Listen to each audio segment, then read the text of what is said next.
बिहार में चुनाव चल रहा है और सरेआम रिश्वत दी जा रही है।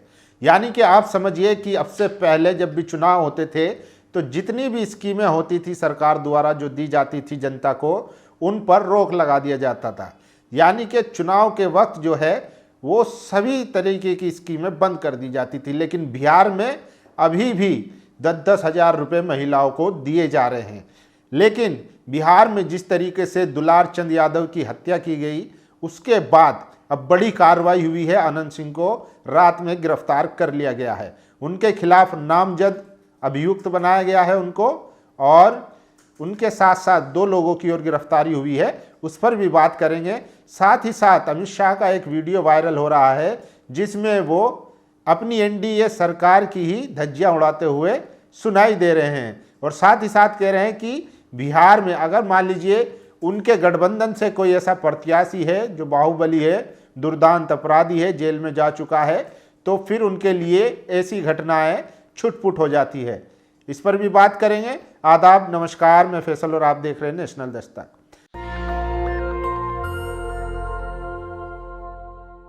तो सबसे पहले बात करते हैं, कल बिहार पुलिस ने एक बड़ी कार्रवाई करते हुए अनंत सिंह को गिरफ्तार कर लिया।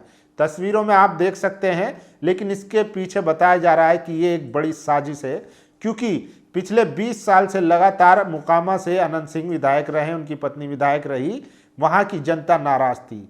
इस बार आरजेडी से प्रत्याशी सूरजभान की पत्नी को समर्थन मिल रहा था।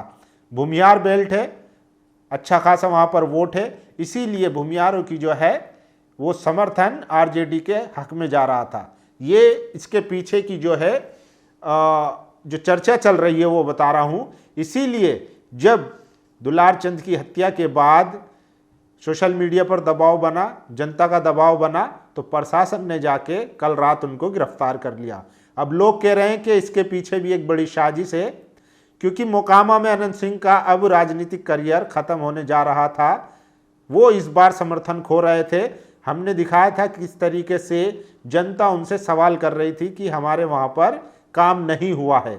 आप एक बात सोचिए, जब इस तरीके के जो नेता होते हैं जो बाहुबल और पैसे के बल पर जीत कर आते हैं, तो फिर आप अपने एरिया में, इलाके में काम का तो भूल ही जाइए, क्योंकि ना उनको डर रहता है ना खौफ रहता है। उनको लगता है कि हमारे पास बाहुबल है, धन है, दौलत है, पैसा है, तो हम राजनीति में वोटों को खरीद लेंगे या डरा धमका कर उनको जो है अपनी तरफ खींच लेंगे।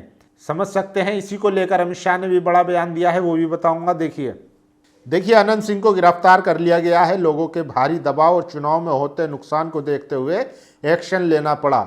अनंत सिंह ने पिछले दिनों काफी उत्पात मचाया, कई पत्रकारों को बेइज्जत किया, कई पत्रकारों को धमकाया। आखिर में मर्डर के आरोप में गिरफ्तारी हो गई।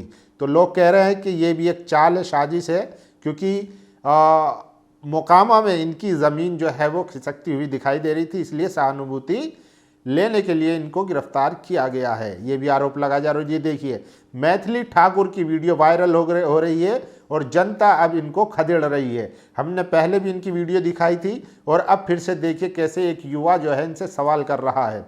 युवक: मैथिली ठाकुर, अलीनगर का नाम सीतानगर कर देने से विकास नहीं होगा। आपने कभी अलीनगर के विकास की बात नहीं की। मैथिली ठाकुर जवाब देती है, नहीं मैं विकास करूंगी। युवक: लेकिन आपकी स्पीच में विकास की बात नहीं होती है। मैथिली ठाकुर की बोलती बंद। तो इस तरीके से भी मैथिली ठाकुर को घेरा जा रहा है, और इस तरीके की वीडियो लगातार वायरल हो रही है। और देखिए, बीजेपी के नेता करें, एक गाना आया था सलमान खान का, मैं करूँ तो कैरेक्टर ढीला है, उसी तरीके की कहावत इन पर फिट बैठती है। बीजेपी के नेता अगर गुंडई करे तो वो छुटपुट घटनाएं हो जाती हैं। गृह मंत्री अमित शाह कह रहे हैं, मैं नहीं कह रहा हूँ। और वहीं अगर दलित, पिछड़ा, आदिवासी, मुसलमान अगर इस तरीके की कोई हरकत करता है तो भी उसको सामंतवाद के खिलाफ, जातिवाद के खिलाफ, मनुवाद के खिलाफ लड़ाई लड़ता है तो भी उसको दुर्दांत, माफिया, गुंडा और पता नहीं किस किस नामों से लक़ब उसको दे दिए जाते हैं। देखिए, एक टीवी शो चल रहा था, बिहार में चुनाव है, डिबेट हो रही थी लाइव। बीजेपी के नेता जब फंसते हुए दिखे तो उनके समर्थकों ने दूसरे कैंडिडेट पर हमला कर दिया। तो ये वीडियो भी सबसे ज़्यादा वायरल है। पुष्पम प्रिया जो बिहार की नेत्री हैं, अपनी पार्टी है इनकी, तो वो भी डिबेट में थी, उन्होंने वीडियो ट्वीट की है। अभी अभी दरभंगा में एक लाइव टीवी शो में स्थानीय विधायक श्री संजय सरावगी के गुंडे हमारे कार्यकर्ताओं पर टूट पड़े और हार से डरे हुए विधायक के सामने ही बेखौफ मारपीट की।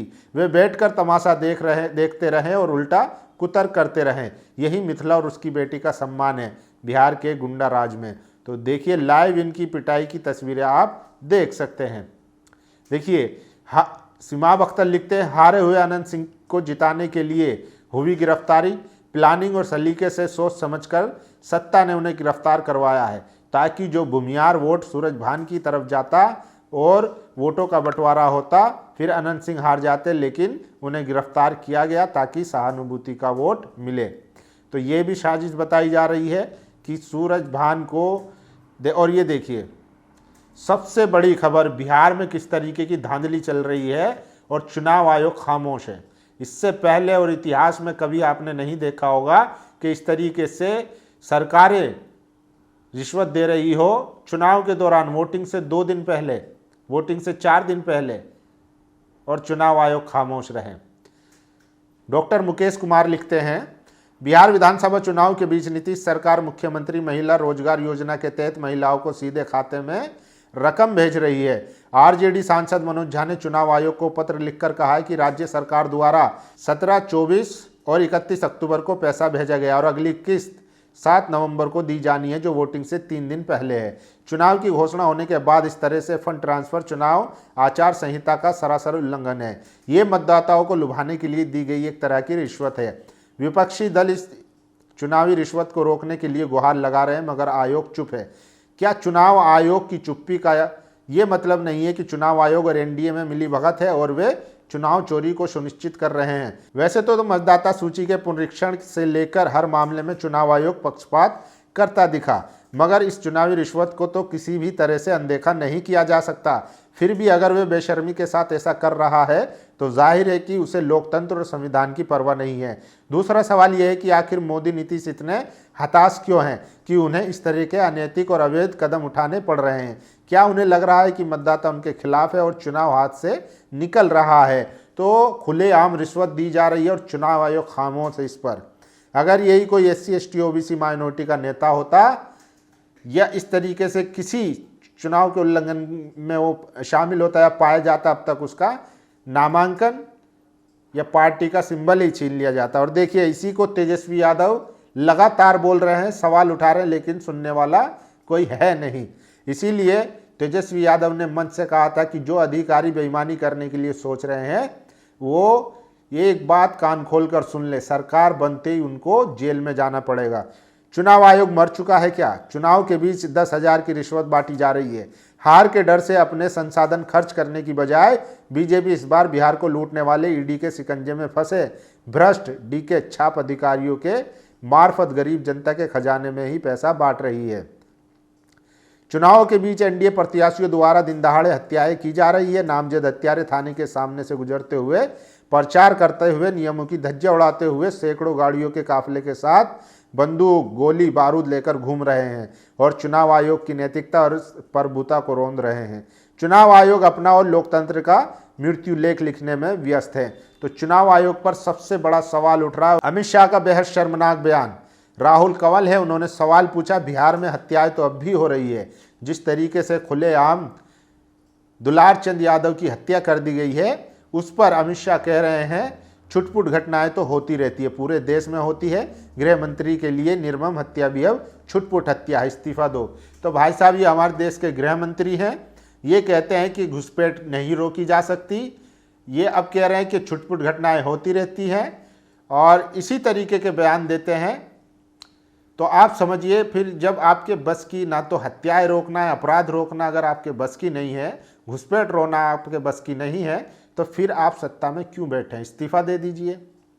और देखिए अतुल चौरसिया लिखते हैं, चुनाव आयोग बिहार में चुनाव नहीं मजाक करवा रहा है। आचार संहिता के बीच 10 लाख महिलाओं के खाते में 10,000 की मुख्यमंत्री रोजगार योजना की राशि भेजी गई। चुनाव आयोग एनडीए के साथ मुस्तैदी से खड़ा है। 10 लाख महिलाओं के खाते में भेजे गए 10,000। तो आप सोचिए कि खुलेआम जो है वोट खरीदा जा रहा है।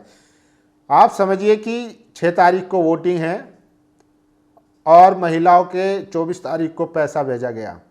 फिर अगली वोटिंग 11 तारीख को है और 7 तारीख को अगली किस्त जानी है। तो एरिया वाइज लोकेशन देखकर भी पैसे डाले जा रहे कि जहां जहां वोटिंग हो रही है वहां वहां पैसे डाले जाएं। चुनाव आयोग को अपना नाम अनंत आयोग रख लेना चाहिए। अनंत सिंह की ही आयुक्त है, वे 40 नहीं 400 गाड़ी लेकर चले कुछ नहीं होगा, बाद में टाई लगाकर आयुक्त भी जाएं और ज्ञान देंगे कि चुनाव में इतने लोगों ने वोट किया, सब अच्छा है, मजाक तो हो ही रहा है।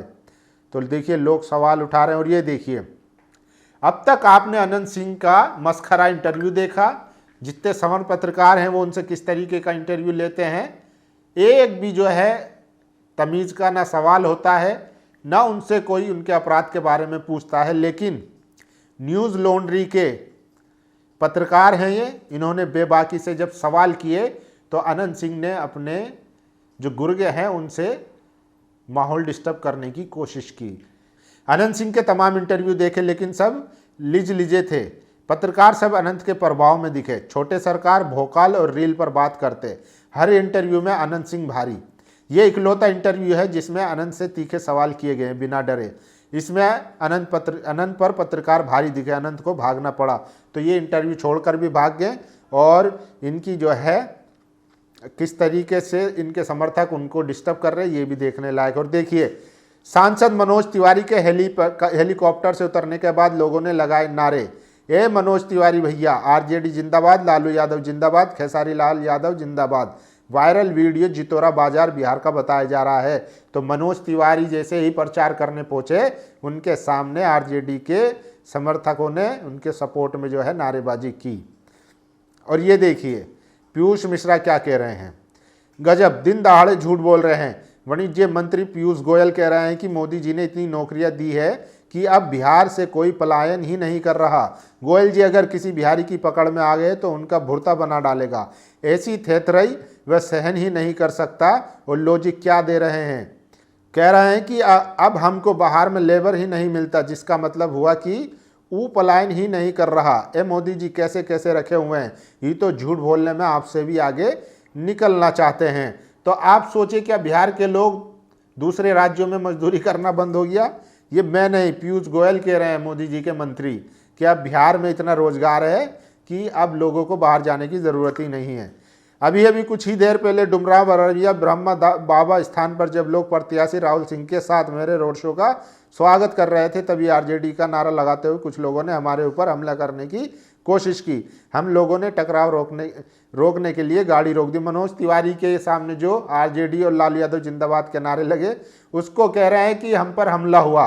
और जबकि ये देखिए प्रिया पुष्पम के कार्यकर्ताओं को किस तरीके से बीजेपी विधायक कूट रहे हैं। ये बीजेपी के गुंडागर्दी इनको नहीं दिखेगी। और आपके विधायक संजय सरावगिर के लोगों ने मिथिला की बेटी पुष्पम प्रिया पर अमर्यादित टिप्पणी और कार्यकर्ताओं पर हमला किया, उसके लिए भी लिखने का ताकत रखते हैं क्या आप और आपके नेता नरेंद्र मोदी जी? तो देखिए इनके नेताओं को अमित शाह कह रहे हैं कि दुलार चंद की हत्या तो झुटपुट घटना बता रहे हैं और मनोज तिवारी के सामने आरजेडी के समर्थक नारा लगा देते हैं जिंदाबाद का, तो कह रहे हैं कि हम पर हमला हुआ। तो इन पर इनका विरोध भी होता है तो इन पर हमला हो जाता है और इनके नेता खुलेआम हत्या, मर्डर, अपराध तमाम चीज़ें करते हैं तो ये उनको मंत्री तक बना देते हैं। तो ऐसी स्थिति है आज। और ये देखिए राहुल गांधी ने इस वक्त का सबसे बड़ा हमला किया है मोदी पर। कह रहे हैं कि 56 इंच की छाती वाले डरपोक हैं। अगर 56 इंच की छाती है तो इसका मतलब नहीं है कि प्रधानमंत्री नीडर हैं, मजबूत हैं। वो कह रहे हैं कि डरपोक है। छाती से और शरीर से कुछ नहीं होता, आपके अंदर जिगर होना चाहिए, दम होना चाहिए।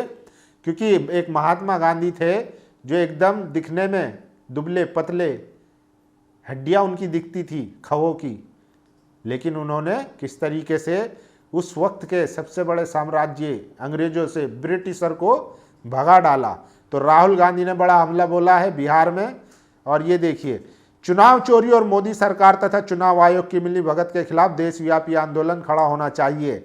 महाराष्ट्र में जुटी ये विशाल भीड़ बताती है कि लोग इस मुद्दे को लेकर कितने विचलित हैं। जरूरत है एक योजनाबद्ध सियासी पहल की।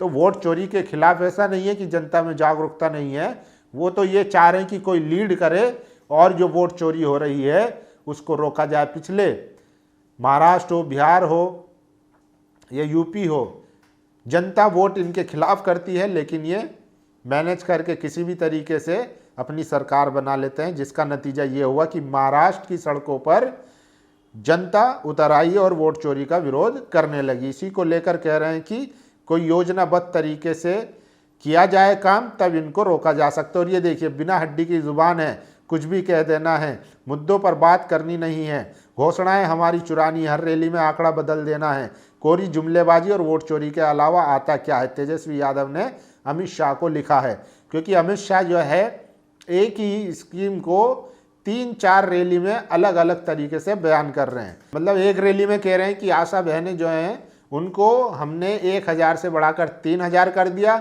दूसरी चुनाव रैली में कह रहे हैं 1000 से बढ़ाकर 30,000 कर दिया, और किसी रैली में कह रहे हैं कि 1000 से बढ़ाकर 7000 कर दिया। तो ये अमित शाह की जबान है, बयान है। अमित शाह कह रहे हैं 2015 में बिहार में मोबाइल चार्ज करने के लिए दुकान खुलती थी क्योंकि घर में बिजली नहीं थी। अब कोई शाह साहब को बताए 2005 से बिहार में एनडीए की सरकार थी, अगर गांव में बिजली नहीं पहुंची तो जिम्मेदार कौन था? अगर मोबाइल चार्ज की दुकानें ही रोजगार थी तो 10 साल तक आप क्या कर रहे थे? 2014 से शुगर मिल खोलने का वादा, 2025 में फिर वही जुमले, ताज़ा वादा। बिहार अब भरोसा नहीं करेगा, जुमलों पर नहीं, जवाब पर वोट देगा। तो अमित शाह जो है किस तरीके से लोगों को बेवकूफ़ बनाने का काम कर रहे हैं, क्योंकि पहले पिछले 10 साल 2015 में चार्जर की दुकानें खुलती थी क्योंकि गांव में लाइट नहीं होती थी। तो सरकार तो आपकी थी, 2005 से एनडीए की सरकार चल रही है, नीतीश जी की सरकार चल रही है, तो आप अपनी ही सरकार के खिलाफ बोल रहे हैं। इनको असल में बिहार में समझ नहीं आ रहा है कि हम क्या करें, क्योंकि वहाँ हिंदू मुस्लिम चला नहीं है, और जंगल राज का जो ये बात करते थे वो भी अब सबके सामने है। इसीलिए चुनाव आयोग के साथ मिलकर रिश्वत भी बांटी जा रही है, एसआईआर के जरिए से लाखों वोट भी काट दिया गया है। अब भी डर सता रहा है कहीं इनकी सरकार जो है सत्ता वो चली ना जाए। बाकी आप लोगों की क्या राय है, अपनी राय जरूर दीजिए। शुक्रिया। नेशनल दस्तक की आपसे गुजारिश है कि अगर इसको बचाना चाहते हैं तो नेशनल दस्तक को सब्सक्राइब करने के लिए रेड कलर के सब्सक्राइब बटन को दबाएं, फिर बेल आइकन की घंटी दबाएं। नेशनल दस्तक को बचाने के लिए बहुत जरूरी है कि हर खबर को शेयर करें, लाइक करें, कमेंट जरूर करें।